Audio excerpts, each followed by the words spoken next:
Emas tu tuan-puan bukan macam saham. Adakah tuan-puan beli emas public gold sama macam beli saham? Ramai sebenarnya yang memerhatikan pergerakan harga semasa emas. Sama seperti orang lihat pergerakan unit saham. Tetapi belian emas dan saham adalah sangat berbeza tuan-puan. Konsep saham, beli harga murah dan jual harga tinggi, tuan-puan akan dapat untung.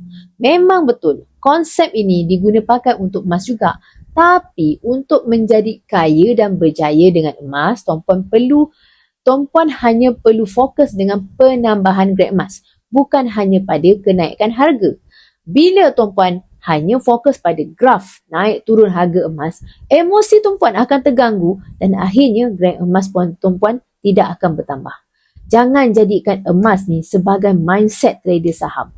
Saham bila harga jatuh, tuan-puan boleh rugi hingga nilainya boleh jadi negatif. Dan tuan-puan juga akan rugi tanpa ada tinggal apa-apa dalam tangan tuan-puan.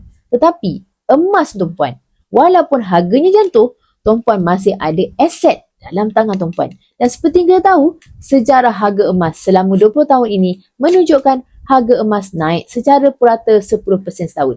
Tuan-puan, belajar sesuatu tak? Semoga perkongsian saya ini bermanfaat dan boleh follow saya untuk info lanjut dan saya akan bimbing tuan-puan sebaiknya. Saya adalah Dealer Aktif Public Gold di bawah rangkaian G100 di bawah mentor Tuan Mak Zulkifli Syafiee. Bimbingan saya adalah percuma. Jom bermula tuan-puan. Emas, pasport kekayaan kita semua.